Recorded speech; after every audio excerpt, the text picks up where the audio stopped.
a venture named uh, Misters. He has also been a co-founder of a very famous brand named Paperboat. So welcome, Suhas. Thank you. Thank you. Today the session is on team building for startup companies. So the startups who are attending sessions are from Odisha, and the first 20-30 minutes will be your masterclass on the subject, and then we'll move Right. to question and answer, and then startups will take your guidance on whatever they want to ask you. Perfect. Sounds good. Okay, so over to you, Suhas. Thank you. So, thank you, everyone. This is a great privilege to have been called for this talk. I really like this format because it means it's more interactive rather than one person just spouting knowledge. And so I hope it's a good conversation. I have a few slides. I'll just share my screen and take you through, not too many, 5, 6 slides, and then we can get into the interactive part of the conversation. Also, during this, if you feel like there is a question, please feel free to ask. So yeah.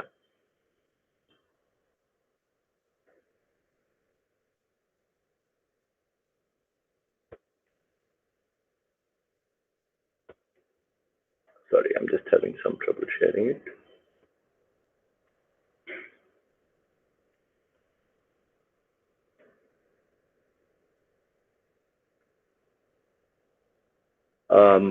Sorry, I'm having some trouble sharing the screen.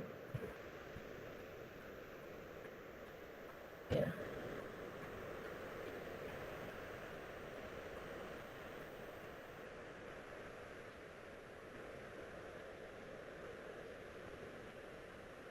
Just give me 1 minute.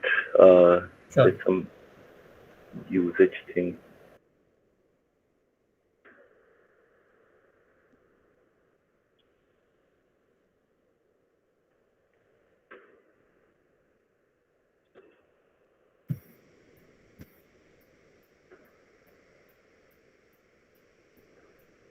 What's the problem, Suhas? May I know? It's a new computer and it's saying that the Zoom, sorry, not Zoom. This is on, okay. There's some permissions thing on the screen sharing. I'm just trying to figure it. You needed a permission for this? No, it Abhishek? sounds, it seems like only,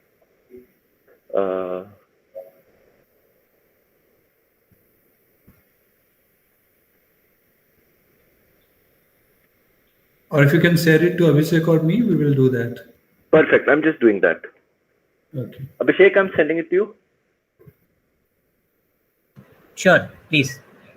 Just give me 1 minute.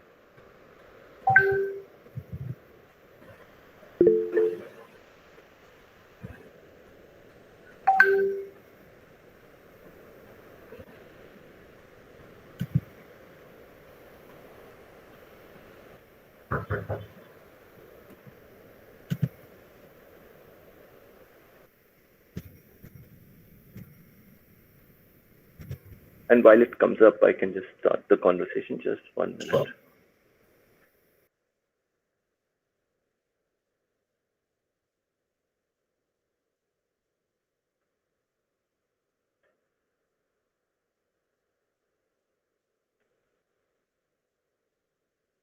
I've sent it to you, Abhishek, on mail.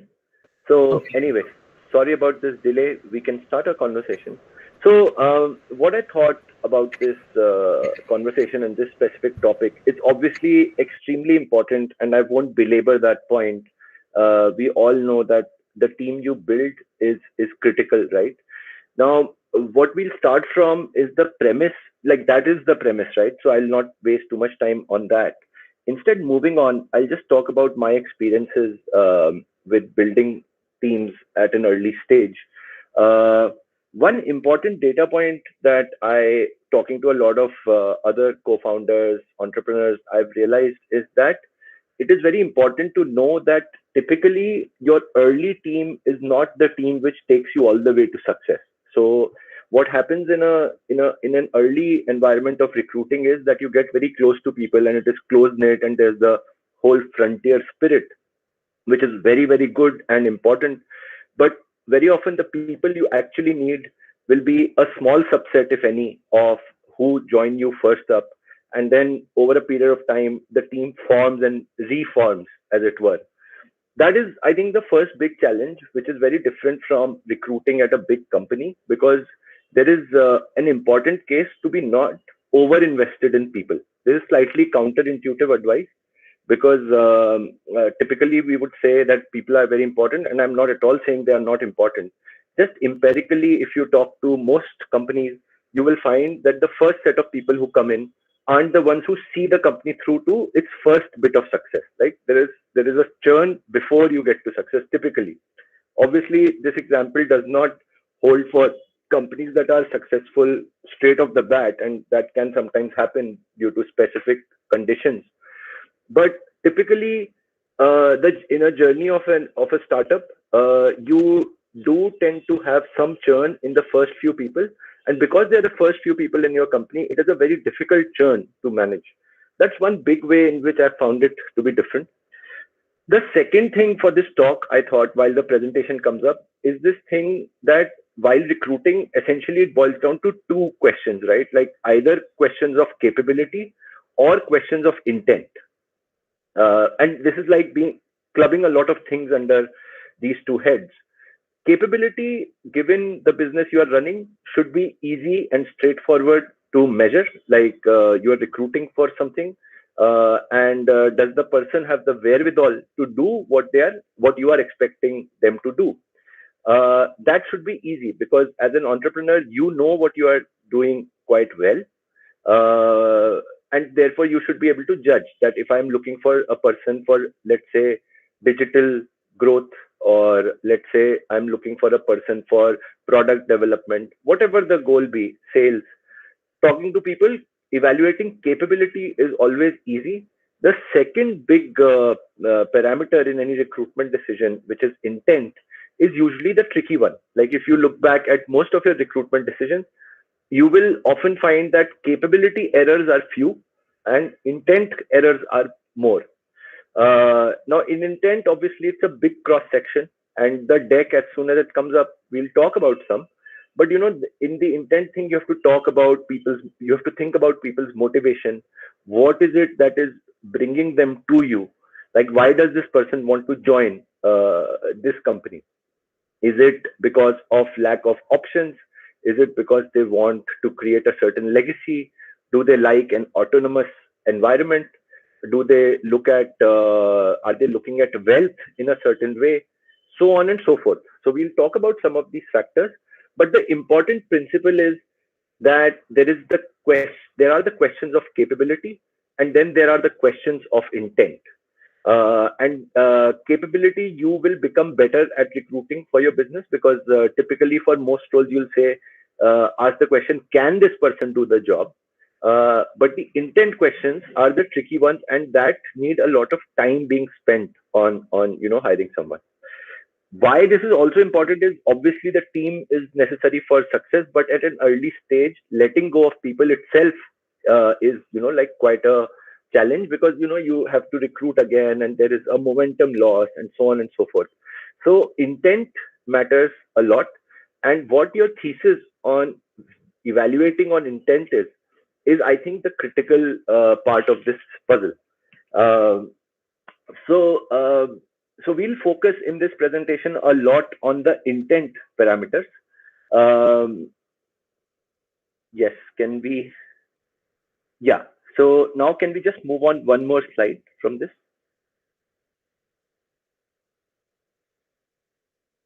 Right. So now here is the fundamental challenge that I see in terms of intent. And I think of it in two ways.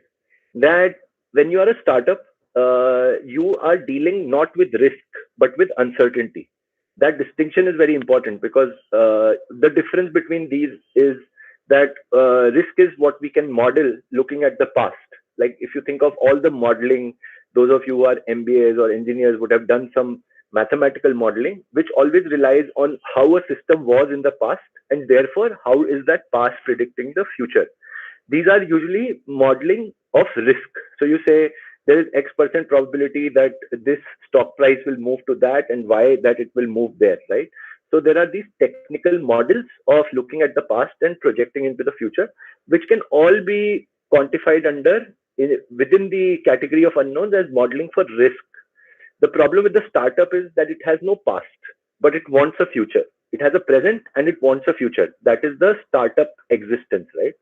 Now, that is essentially a question of uncertainty. What I mean by that is that it can't be modeled because it does not have a past. So now this itself creates a significant challenge, because a lot of people are very orientated towards saying, where was I and where have I gotten to? Because in their own journeys, there is a past, but the startup doesn't have a past. So therefore, things keep changing. Often I've noticed that at early stage, employees who are not happy are unhappy because they say they are changing goalposts. There's nothing wrong with changing goalposts, because an entrepreneur has to change it because things change. It's a more uncertain environment. You can't say I decided this and it's a 4-year plan. You will not have the capital. You will not have the business cycle to sustain, which large companies can do. Therefore, startups need to keep changing, keep checking into what they are doing, take big decisions, change things dramatically. And these dramatic changes create significant resentment among early stage employees. So I don't know what the right answer is, how to evaluate that. Is this person comfortable with uncertainty or not?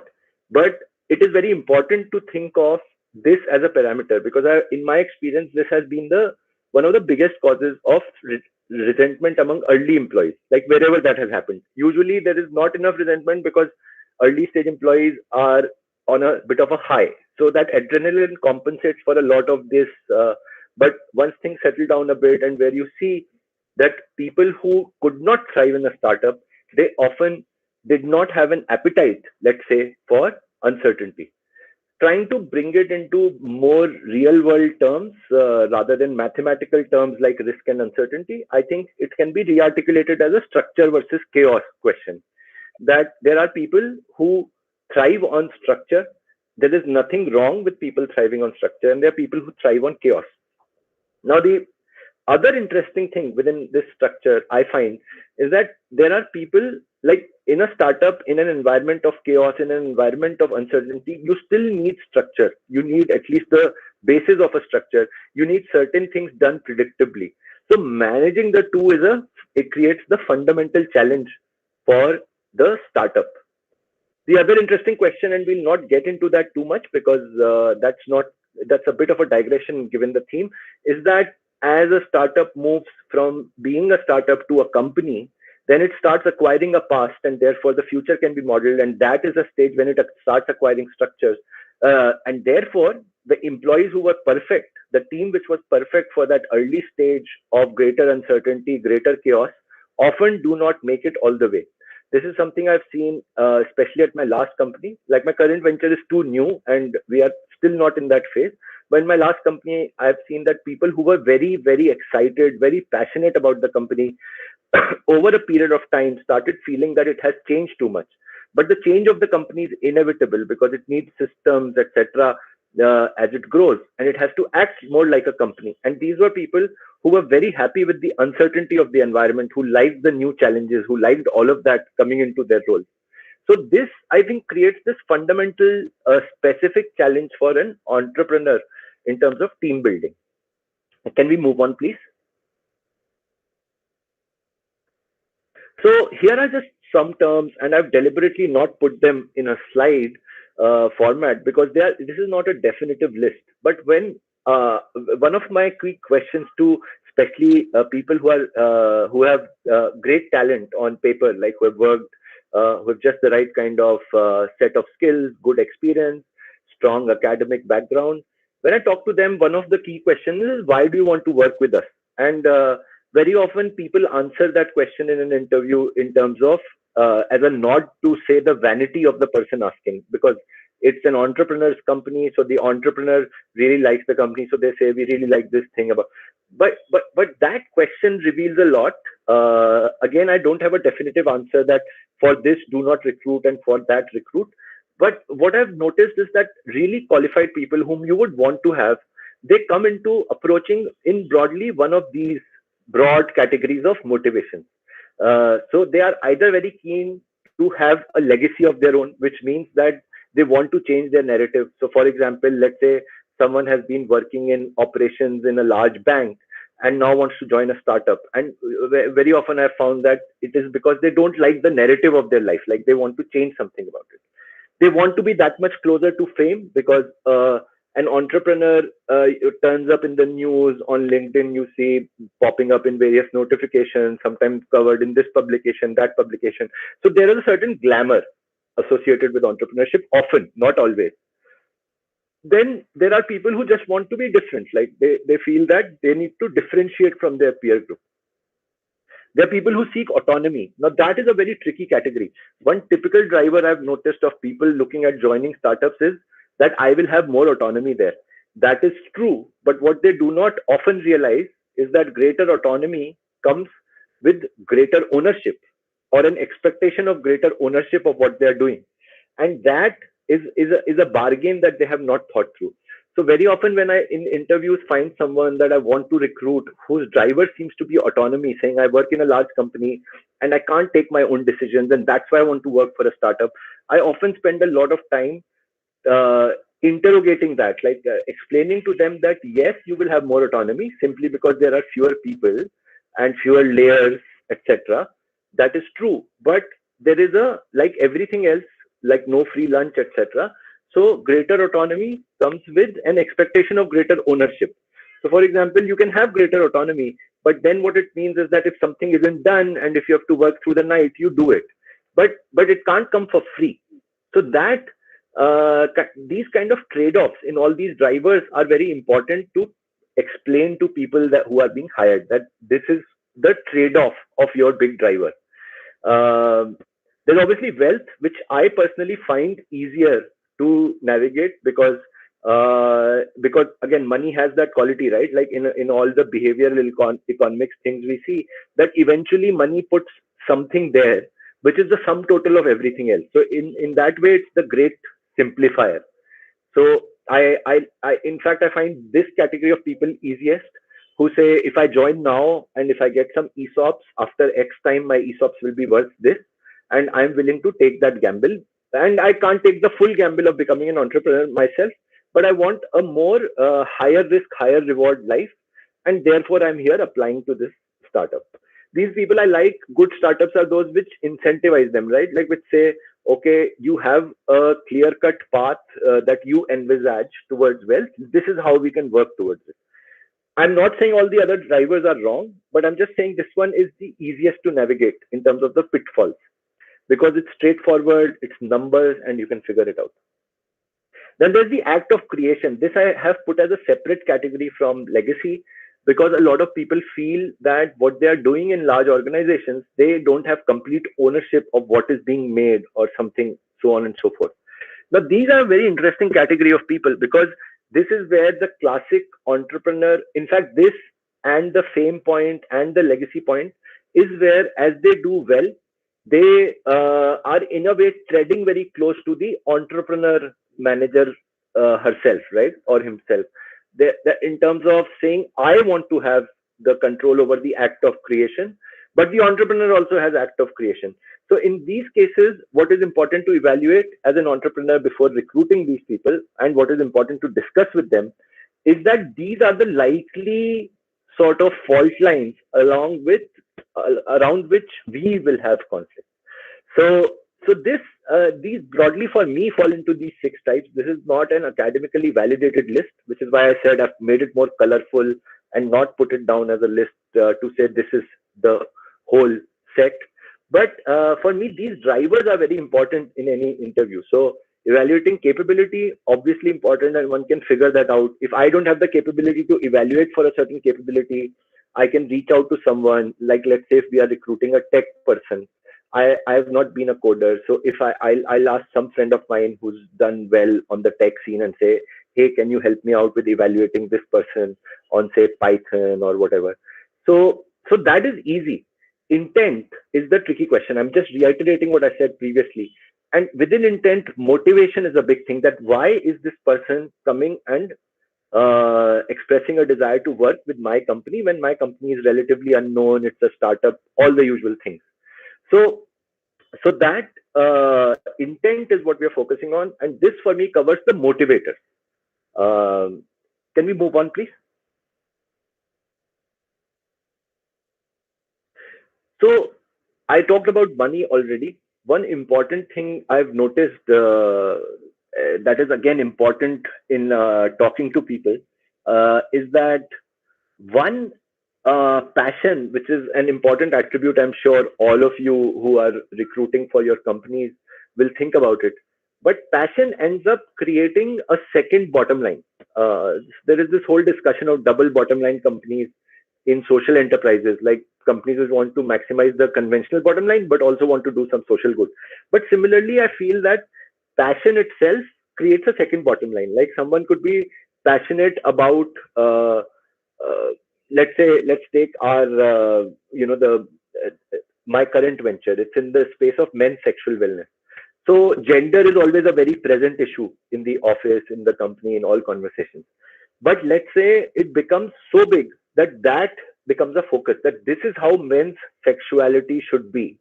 Now the company's interest is to figure out a profit story, figure out selling its product, figure out getting more traffic to the website, so on and so forth. And that should be its primary interest. So that's the single bottom line, right? Like it eventually leads to a bottom line. But people with high passion for gender, one would think, will be ideal candidates for the company. But very often I've seen that people who are very passionate about the space tend to bring in an agenda which creates a second goal of the company. Now, obviously, if they're too junior, then they won't change how the company works.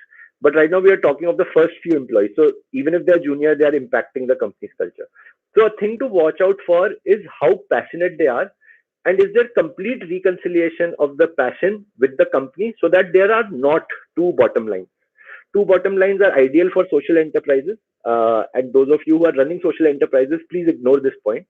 But if you're running a startup, you can't have a second bottom line, and passion often tends to create a second objective of the company. Not ideal. The other important point for people to come in is that whatever your motivation, what you have to recognize is that all entrepreneurship, for the entrepreneur, for the people who joined early and managed to make it a successful venture, like for themselves, like the job at a startup, for everyone, us entrepreneurship is by default delayed gratification. Like all the gratification that you get, whether it be wealth, fame, everything, it happens over a period of time. It doesn't happen today. People who get into entrepreneurship often have impatience, and it's a good thing. They are trying to make things happen. People who get into working at startups often are impatient because they think by virtue of having taken the decision to work at a startup, all of these things should start happening to them. So they forget the basic principle that entrepreneurship is about delayed gratification.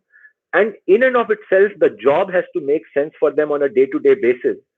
And then they should have a thesis of staying on with it. So that is the other important conversation to have, to evaluate people on, that can they make their peace with this, like with delayed gratification. So moving on, this is a term I like to talk about. Sorry, it's a bit dense in terms of how it sounds, but retrospective determinism is this thing that when we look back at the past, we develop a narrative of the past that the way it turned out to be was the only way it could have been. What I mean by that is that, for example, if someone says that in 1983 this happened and India won the Cricket World Cup, what we lose sight of is that India could have not won the Cricket World Cup also while it was happening. So this idea that when we look at history, we think of straight lines, that this is the only way it could have been, because some actor did this, therefore this happened. Now, very often in a session like this, when someone who's an entrepreneur, because I'm not a professor, I will talk about my life and I will end up saying, this is what I did, which was so right, and this is what you should do. Like, it is in my interest to say, as a useful speaker, I've given you some pearls of wisdom. It is in your interest to say I spent time well because I've got these 2-3 lessons. What I've realized is that it is more interesting to talk of failures, because that's where people are not trying to take credit. And this is also an important interviewing thing. But But personally, for a session like this, I feel that if I talk to you now about my recruiting failures, I'll probably end up in those stories giving you something more meaningful. So this is just my way to get to that point. Can we move on, please? So my worst recruitment mistakes. This is my last slide. One more slide, please. And then we will move into the Q&A. One more slide on, please. So instead of specifically talking about people, I often do this exercise with my co-founder, because even in this company we have made some recruitment mistakes, and I keep thinking what category of mistake it was. So here are some of those, 6 of those. Again, not necessarily a closed list. And this is my analysis of self. You might have to do a similar analysis of what your typical recruitment problems are. But I find looking at it every now and then that what was the worst recruitment decision you made, it is a very useful exercise. More in the sense of never again. Like this mistake, if I do, I'll not repeat it, because you will make some mistakes in the recruitment front, because it's people are difficult to, evaluate perfectly. So one recruitment mistake that I have known myself to make is that I have often hired for passion ahead of experience. It is sort of like saying people I like, people who seem really passionate about doing something, and I have put it ahead of experience. What I've noticed, ironically, over a period of time is that startups are not the right place for people to become great professionals, because of the reasons mentioned earlier. Those are the, like in a structured environment, you end up picking more skills, and a startup can't have the patience because of capital and urgency to invest time and money in the growth of a new person, right? Like, so experience is very, very important for a startup, even though people with low experience often, as a stereotype, bring in more loyalty to the company, and you might even think that they are doing more for the culture of the organization. But one thing I keep telling myself now when I recruit is that, does this person have the right experience? Back in the day when when I first started a company, I was very keen to hire management trainees, for example, so on and so forth, because I could relate to it. Like, I was younger, I could relate to being a management trainee at Coca-Cola and think of the great work I did subsequently because I was so passionate about Coca-Cola, like all that, right? So it's this thing that I used to feel that these are the people who will build this unique, whatever adjective you want, unique, dynamic, cool culture to your company. But the big success or failure of the company depends on getting people who have the right experience. This is a bit ironical. I think startups should, in a way, recruit more people apart from the founders. Their profiles could be whatever, because they have taken the biggest risk. But outside of the founders, everyone else should have the right experience to do the job that you're looking at them to do. It's a bit of a dull insight. I personally find it duller. Like, I enjoyed recruiting from, let's say, the MBA campuses much more, going there, making a PPT, interviewing 40 people, selecting 3, that kind of thing. But I've realized the people who have really mattered are the ones whom I've recruited because I either worked with them in the past, or they came very recommended by someone whom I respect professionally. And then I engaged with them over a period of time, like months, etc. Like, it's a drawn out process, but those are the people who've really added value in the different companies I have been at. Then there's a preference for a worldview, which is like, some people just end up suggesting, let's say you enjoy wit, and you are interviewing someone. One of your big problems is that if someone says something witty in an interview and the other 10 people have been boring and dull, and if you value wit, then you will end up saying, oh, this person will end up standing out. So, like, that kind of thing has to be checked. So whenever I'm doing an interview, this is an error I often think of, that, Suhas, this is the kind of person who stands out when you are talking to them, but leave that part out and then evaluate. Very difficult to do, much easier said than done. Both of these also connect broadly to a preference for recruiting versions of self. Like, this I think happens because most entrepreneurs have some vanity. Like, I won't say they are narcissists, but to have the kind of confidence to start a company, you have to have an undue love for self. So if you have an undue love for self, you will often think that I will recruit people who are like me. Again, an important note to self in any interview, that you are not there to recruit someone like you. Your company already has you, and you is the best version of you. So don't try to recruit versions of yourself. I've made several recruitment errors which I look back and think are of this type. Then there is this other one which I've put in a slightly different orientation, because it is not the same category. Is that over acceptance of conflict? Like, conflict is good to a degree. Conflict is great. You need employees who take it seriously enough to say, "Hey, listen, this is not going right, that is going right, etc."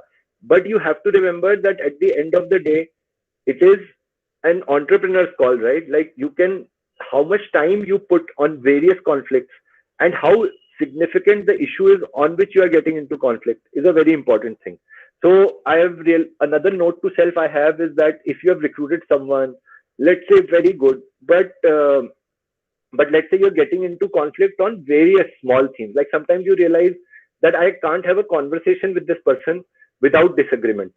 Then, with no judgment on the other person, the entrepreneur should be the one who stays and the other person should go, right? Like, this is again one of those brutal learnings.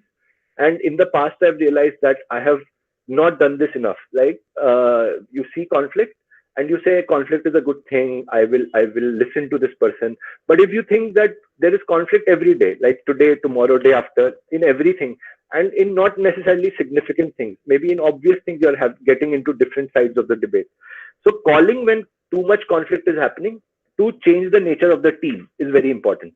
And these are the most brutal decisions, because, like I said, you have to imagine that the other person is a perfectly good employee, except that for various reasons of personality, you can't work together. And then I've realized that it is better as an entrepreneur to cut losses and say, "Hey, listen, I'm not going anywhere because this is my company. So unfortunately, this person has to go." These are the most tragic decisions in reversing recruitment, right? Like, you can find this out not in any kind of interview. This only happens when you start working together. So that is the reason why this is quite painful. Like, this is an iterative process, building teams. You recruit some people, then there is this big category where you're working together with them is not in the best interest of the company. So then you have to let them go. Then you have to look for someone else. I think this creates one of the biggest challenges in team building, because this is not about recruitment. This is actually about letting people go. Then there is this preference that I have had for people who are interesting. Again, it's similar to version of self. Like, if someone comes to me and says, "Hey, I'm a great sous chef at a Japanese restaurant," I will say, "Oh, that's quite interesting." And then that person will stand out in, say, let's say 10 profiles that you're going through or talking to. And then you end up having a kind of bias. So, if you think about my own kind of mistakes, the top two, passion ahead of experience, preference for a worldview, preference for versions of self, and preference for interesting. These are all kind of related. And these are the 4 notes that I now keep in my head when I'm talking to someone while recruitment. That these are not the errors I should be repeating, because these are very human errors. Most of us will do these in private engagement, personal conversations with people, and they're fine. They make for they make for good friendships. They make for good, but weirdly, they don't make for good organizations, because these are in some ways you trying to bring in your own sociological view into the organization. And as an entrepreneur, there is no one who's going to check you for it. So this is something you have to do yourself. Then the last one is, because I thought that all these points do not still quite cover it. So then there is this point I broadly have, where sometimes during an interview, you find good capability, all your yardsticks for intent seem to be reasonably met, but the instinct isn't right. Now, in hindsight, when I look back, I feel that if every time I'd backed my instinct, at least to not recruit someone, I would have been better off. And that instinct is the part I can't quantify. And this might have seemed somewhat superstitious back in the day, but then Daniel Kahneman has done some great work around how instinct has been shaped over experience, and we may not be able to articulate it, but we are able to use it in our decision making. So, as an entrepreneur, I've realized that I need to, in my team building, both in terms of recruiting and in terms of retaining, or in terms of letting people go, if I backed instinct, I would have saved time and money and made fewer mistakes. Again, I put it like this to not imply that this is some hard set of rules. I wanted to cover the experiences I have. And I think with this, I have reached the last slide, spot on in terms of time. So would like to open it to the group and look forward to your questions now.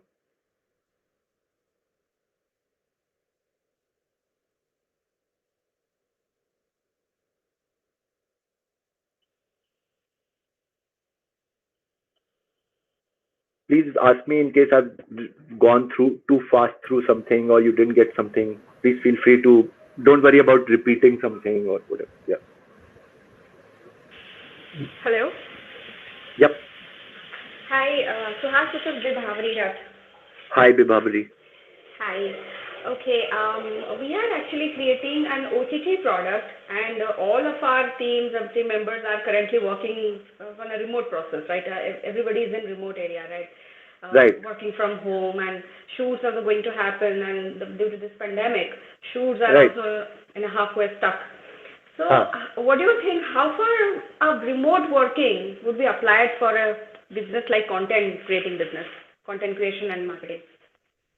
So, very interesting question, Bibhabri. I'm also grappling with this question, so I'll try and answer more as a peer rather than an expert. Right. So, I think one of the great things about, like, it's true of all human interaction, but definitely of professional interaction. When you look back at your professional life, when I look back at mine, I have realized that the big moments, like where some great work happened when it was not scheduled. Right. Like, let's say you're having coffee and talking open-endedly about a problem, and something comes up and someone says, that would be a crazy idea, but the other person says, is it crazy enough? Like there is a certain spontaneity to great decision making. And I'm increasingly beginning to think that with the work from home or working remotely rather thing enforced upon us for good reason, I think we are missing out on that a lot. And if you ask me, just thinking aloud and just responding to the space also, OTT and content creation, I feel that working remotely will be taking a terrible toll on team building, on also the core business objectives. So a business which requires creative sparks, because I think for you, one will be questions of content and the others will be questions of tech, and also tech in terms of great UI, not necessarily other stuff. So like for those two things, some sparks need to fly, and I think for that kind of use case, working remotely for too long can't be a good idea. In fact, I would like to recommend, I was listening, because I've been thinking about this question myself. I was reading this Guardian long read, the last one. If you check the Guardian newspaper, they have a great long read on what working remotely is doing. I feel that if you can, in a business objective, for a business objective like yours, I think you will need to get back into one's place sooner rather than later. My sense is it's like theoretically people can work remotely, I understand, but especially at a startup stage in an OTT business, I would say if you can make it happen that people get together. I don't think there's a substitute for that. Yes, I know. Thank you, Suhas. Thank you, Bibhabri. Okay, who is next? Hello. Hi, Suhas. Hi. This is Arnav this side. So Hi, I'm the co-founder of Aerial Bees. So my question is actually, while building a team at early stage, we several times we face trust issues. Yeah. which most probably arises conflicts between the team members. Right. So how to overcome in that situation? So Arnab, you're absolutely right. Early stage, people don't know. And also what happens is that because of the proximity to, let's say, quote unquote management, Yeah. people sense more asymmetries than they would in large organizations. Because in large organizations, you don't visibly, the CEO is not visible as much, right? Yeah. So I think that unusual proximity creates more access in terms of raising issues, also creates more space for people starting different kinds of thought processes in their head. Inevitable. The one thing I can tell you on that, and this is advice which weirdly came from someone I hold quite in high regard, but CEO of a large organization. So this person called Shiv, he was CEO of Nokia, later Pepsi. I worked with him when I briefly was at Nokia. So he used to say that the most important thing as a leader is to over communicate instead of under communicating, which sounds quite straightforward. But if you think about it, all of us have certain reservations, right? Like thinking, Yes. oh, this should be obvious.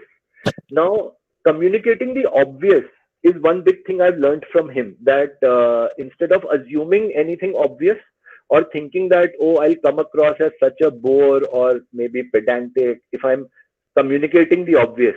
But I think part of the leadership thing has to be that you keep repeating yourself. Like, obviously, not saying it such that people start making fun of you, Yes, but yes. the point is, whenever, like, err on the side of over communicating is what you can do.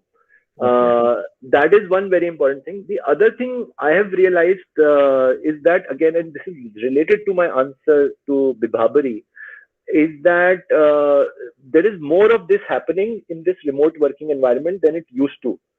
So one thing I did in between, when fortunately the first wave had subsided and the second wave hadn't happened, I think one important thing is to do some FaceTime with people. Like, even if it is masked FaceTime, there is a delta quality to spending time face to face with people, which because all of us are so used to tech, we have and because remote working for external reasons has been forced upon us. I think doing some FaceTime as a leader is important. Obviously, if you can't do it literally face to face, then have more one-on-one calls. I think the biggest source of resentment, in my understanding, is when there are larger group calls. So let's say 4 or 5 people, and in which 1 or 2 people can sort of free ride or can be just quiet, but their quietitude also often means some passive aggressive thinking, because if you think about it, a lot of times these trust issues they happen through this mechanism of unarticulated anger. So people in environments where there are 5 calls, so in your organization, if you see that there are lots of calls with 4 or 5 people, and all calls with 4 or 5 people have 1 or 2 quiet participants, that can probably be a leading indicator to say there are some trust issues here, and I will try to have smaller groups. Like the ideal group size within a startup is a very important thing to master. It's a struggle for us right now. So I'm speaking more as a peer, because my last organization, Hector Beverages, we were very hierarchical. Like we had, like a top-down structure. But currently it is not so. It's like more different people working in different small teams for small periods of time than working on something else. So in that structure, the limiting the team size is quite important. Like that, I feel that small team working on a small project, critical project, but as soon as that small team size crosses 3 or 4, it starts creating a dynamic which you can't really manage very well. So I think if you work typically in that style, and it's a great style, like small teams doing good work together is ideal. But that small team unit above 3 or 4, like if you can keep it at 3 or 4, I usually find that it doesn't leave anybody out, and people can, it doesn't create the quiet, passive aggressive listener who is harboring some views which you can't even imagine. So I think typical group sizes, smaller is one big thing. And second is to over communicate. Third subset of over communicating is set up more time for one-on-one communication. Okay. Okay. But tough problem will be there. It's part of the, don't have a dead-on solution there. Yeah. Yeah. Thank you. Thank you, Swaz. Thank you, Arnab. Yeah, hi Suhas. This is Minushri from Limited. Hello, And Minushri. I have got two questions for you. Yeah. One is very much related to you, but out of today's contest. The first question of mine is that, you see, like, we are a solar energy based company, and we have developed a prototype that is meant for, basically, that's a solar powered IoT enabled device meant for fishery sector, fish and prawn farming sector. And like, now we have really, because during COVID we spend the money from our own pocket and develop the prototype. And now when we are looking at the scaling of the business, now at least at present we shall be needing 50 lakh more to develop few more prototypes and do the R&D extensively. So now I got an offer from somebody, like, and he's like, I'm ready to put 50 lakh of mine, but I would be also charging 5 to 7% of like stake I would like to take up. And we are like 5 to 7% in terms of share or interest? It will be share. Okay. Yeah. And our answer would be like, let's wait for a while. And we have applied for many grants and, funding and opportunities for most of the places. And, these are all in the pipelines and turning positive. So should we be waiting for that, or, like, how to go about it? Kindly tell me. This is the first question of mine, and then I will ask you the second question. Yeah. Yeah. So, Minushri, I think my advice to you will be that I'll give you very categorical advice. I think you should take the money for two reasons. One, you are at a prototype stage. Two, capital markets in the future will be a bit choppy and uncertain. And three, capital is the single biggest reason why companies shut down, right? Like, longevity is simply not there. So there are people who would say, no, wait for better terms, better valuation. If your business story was not at a prototype stage, but you were running the business with good unit economics, then I would say think about it. In this case, think about the terms, but I would say bank the money.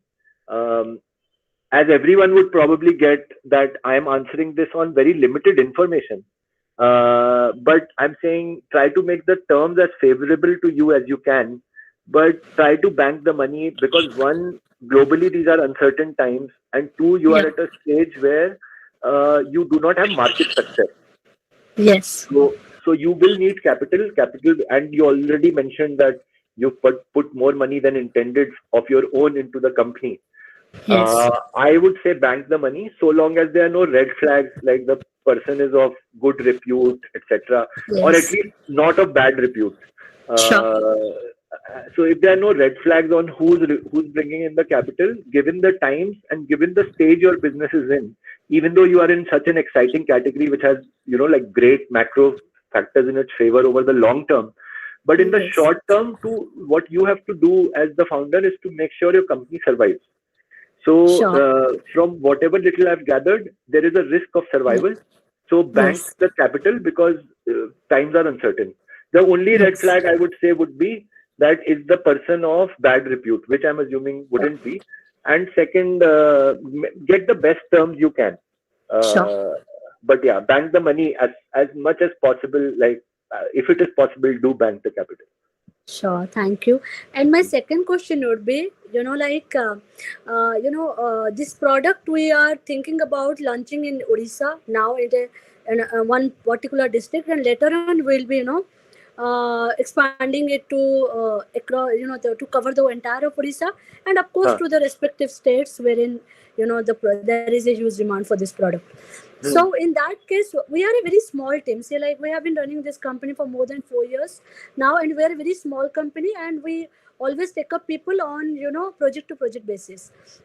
Now also for the business development, as a business development or marketing purpose, we are also looking forward to outsourcing this to the distributors or the channel partners who would be there, and there would be 1 to 2 persons who would be monitoring from the head office, or you would like to suggest us that yes, we should be having more people in the team to market this product or to sell this product. So kindly advise on that as well.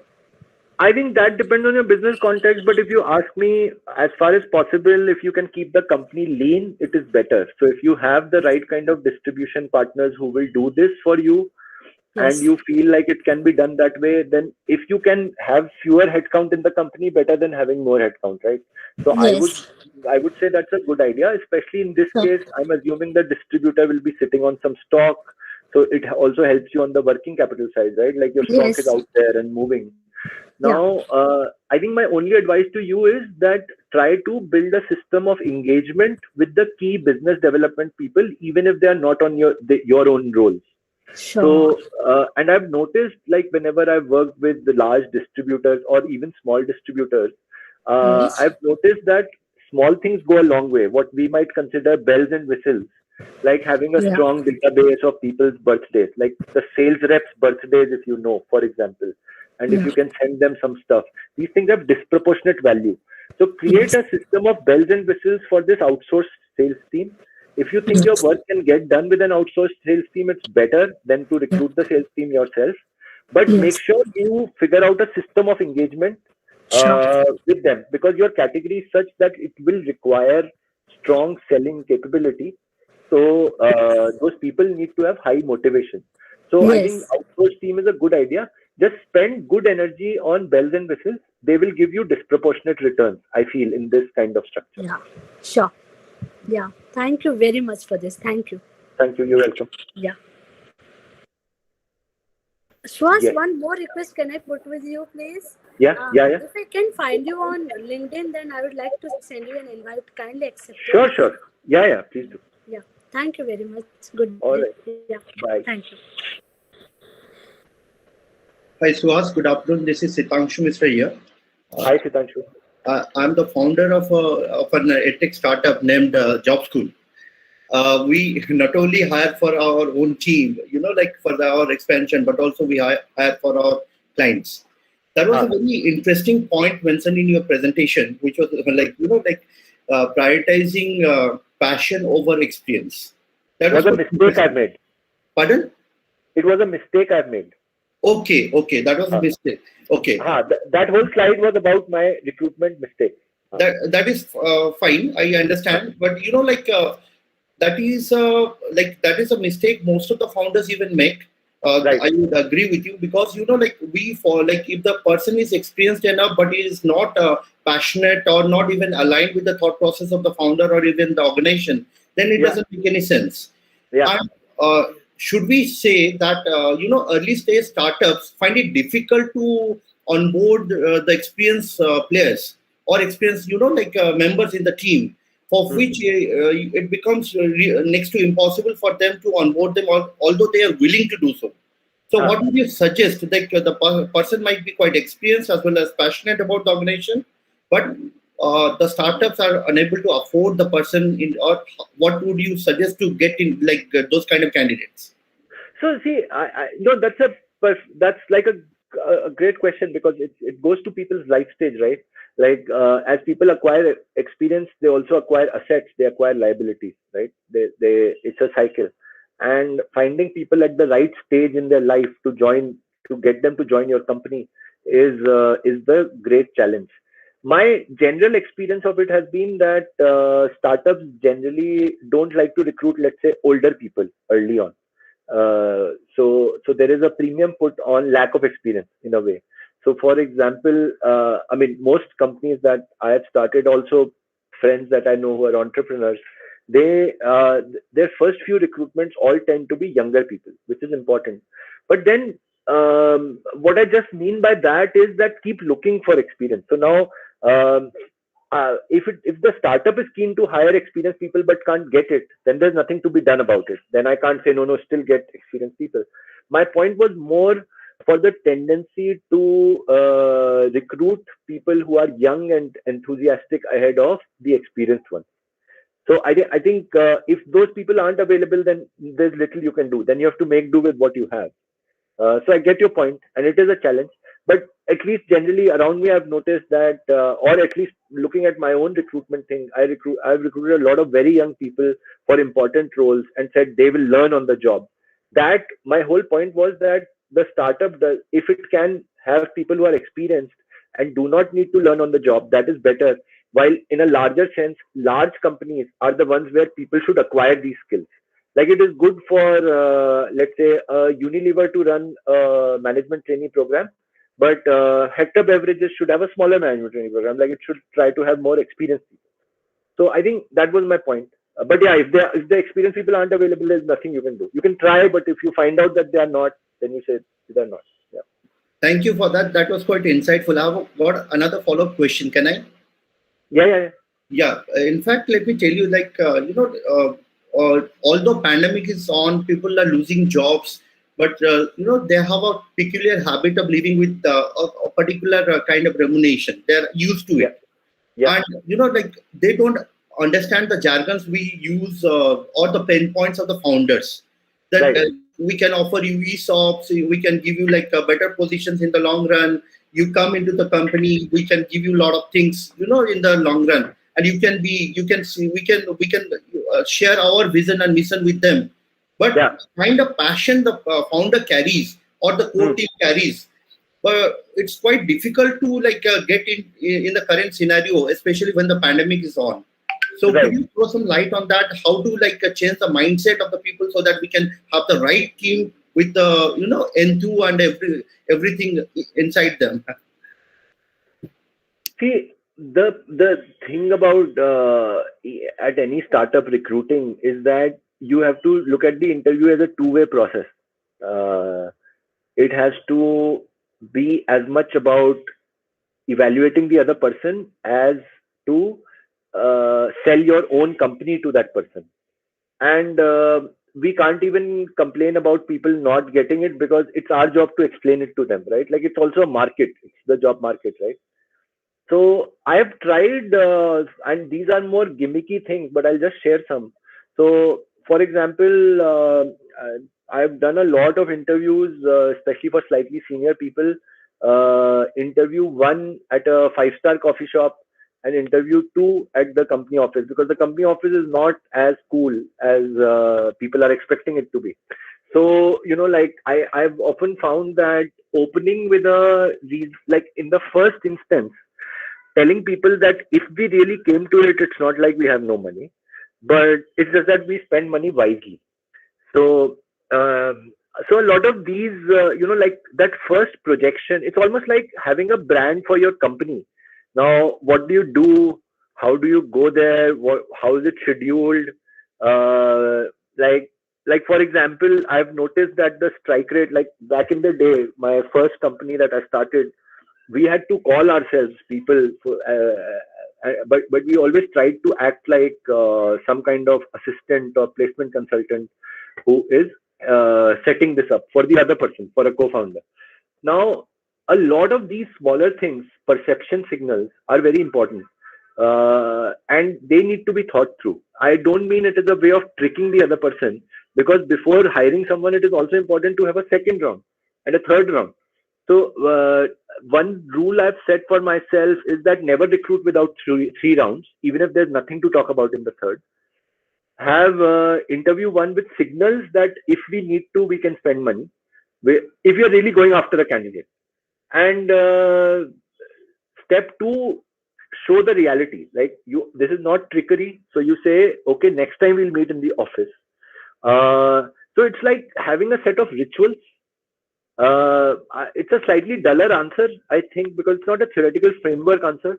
But if you think about human comprehension and how we process other people, rituals are very important, right? Like whether someone greeted us with a big smile or not, all these things form perception, right? So I think, at least for me, the big learning has been that you need to have a performative aspect to how you are recruiting, a set of rituals which keep the whole thing honest, but also signal a lot of other things. So which could involve like the 5-star coffee, for example. Like it costs as much, roughly maybe 20% more than a Starbucks coffee, but it communicates something greater.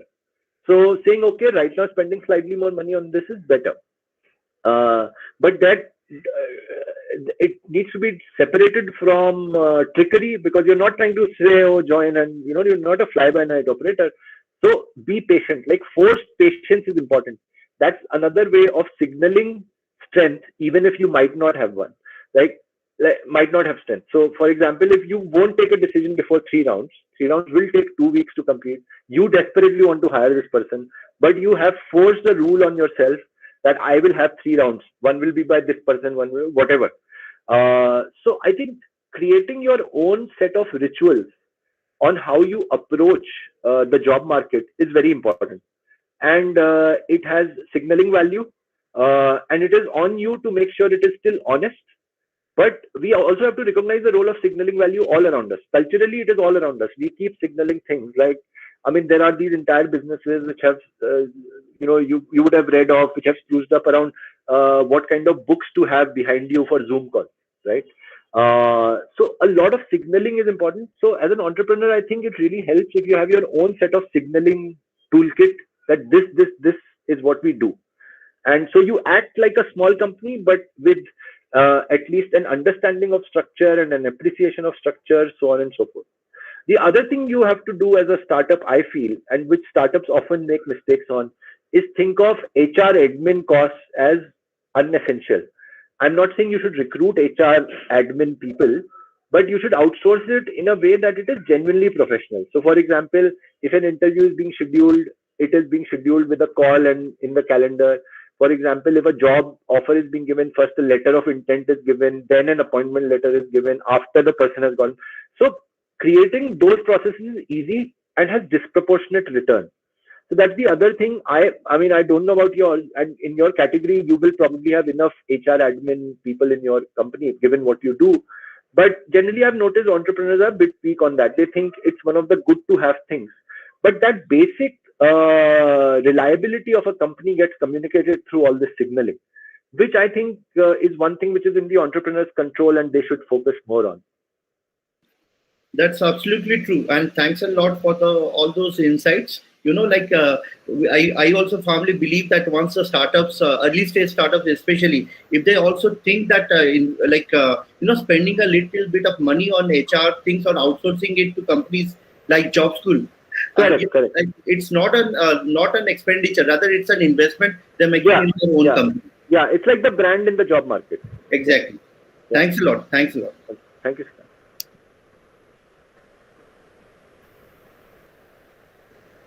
Okay, who is next?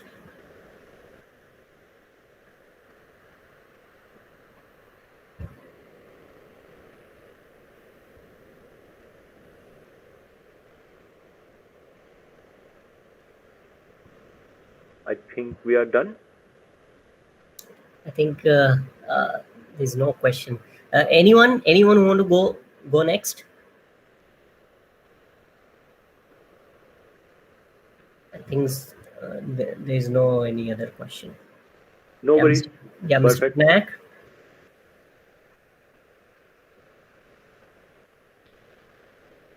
Yeah, Abhishek, you were saying something. Sorry. Yeah. I was saying, the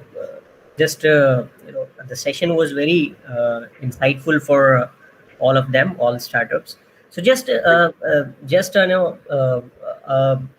question from my side. It's not related to team building kind of thing, but yes, because you were the part of one more company named Hector Beverages. So we saw a lot of good product in the market, and obviously some innovation in the product packaging side as well. So how did you arrive at that? Because the market was full of beverages, full of other juices as well. You were also selling juice, but how did you arrive at those kind of package, and what came into the mind to go ahead with that?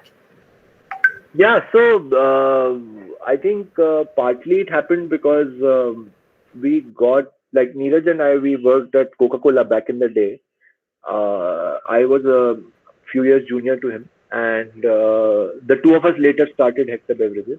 But when we were at Coke, we used to often in all those company open forums ask this question that why not launch Ampana or Jaljeera, whatever. And the answer in Coke was often that we are working on it. So we used to think that this is quite funny because every year, and I was a management trainee there, so even from my batch, there was someone, I think from my campus only, IIM Calcutta or maybe Bangalore, I don't remember, who worked on some indigenous beverage program for Coke. And I've known this of Pepsi also. Like since they came into India, they were always talking about indigenous beverages. And the thing is, in large companies, there's a certain way of, like working. So, for example, if you think of Coke internal structure, and if you think of two levels, like the one at the very top and the one at the very bottom. So, let's say at the very top, at a CXO level, the person who will be working on, let's say, commercializing Nariyal Pani will be someone who is too senior, not very good, but can't be asked to leave the company. It's an adverse posting because the strongest person will be working on something like Thumbs Up. These days, Sprite, because that's the bigger brand now.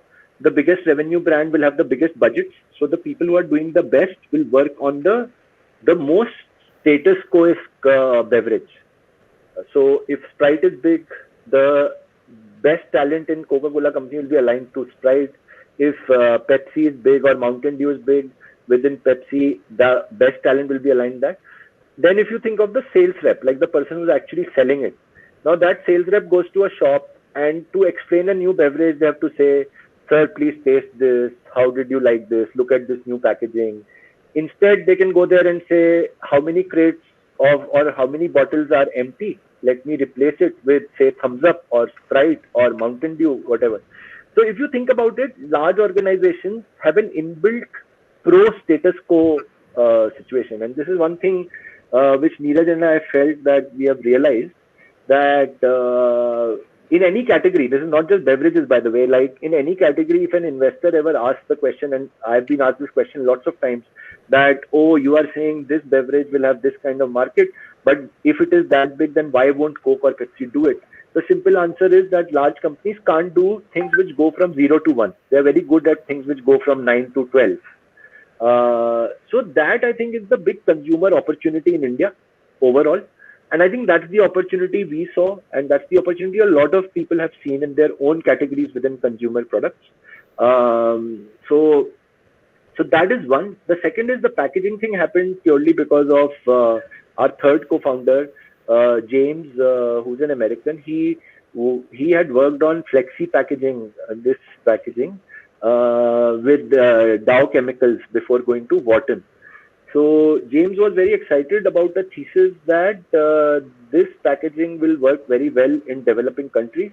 He was so excited that he moved with family to India to work to be part of the Hector team. So it came from a position of technical knowledge, and the idea was it will bring costs down, and it will, it brings costs down in multiple ways. The biggest breakthrough of the packaging was one that James hadn't visualized, nor had I, nor any of us, was that for the same volume, it gives more surface area on the shelf.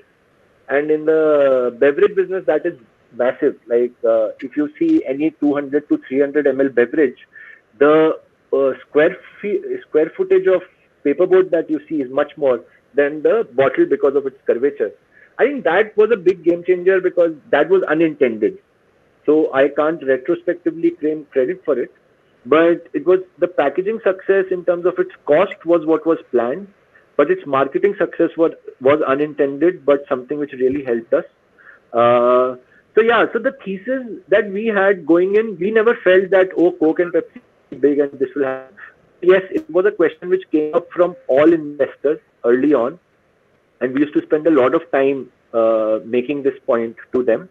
Not everyone got this, not everyone agrees with it, but I think if you see any category where there are two companies with high market share. Coke and Pepsi were at around 90% of India's beverage share. And you see that there hasn't been much innovation. If you look at the history of beverages, and because we worked at Coke and we were somewhat beverage nerds, we used to look at beverage companies globally, we realized that there hasn't been much innovation. Like all new brands that Coke and Pepsi launched, they've acquired from someone. Like Gatorade is acquired, Innocent Drinks in UK later acquired. So we felt that this is inevitable to happen in India, like a new company coming up. And so some company will make this in India, and then simply the question is that if not, then who? Because all entrepreneurs, like I said, have some vanity, and sometimes those things pay off. So I guess Hector was one of them. I can't claim that everything was as thought, but yeah, I think timing-wise it turned out all right. Great. It was really an interesting story to us. I mean, and very inspirational for all of us. So thank you. So I think no one has any question now. So I think we would like to definitely thank you, and thank you for your time. Thank you that you have accepted our invitation, and it was a pleasure, Abhishek. Yeah, and given a very insightful discussion with all of them. So thanks to us. Thanks for joining us. And definitely, if there will be another requirement, then definitely we'll let you know. Sure. Happy to talk. Thank you. Bye. Thanks. Bye, everyone. Bye. All the best.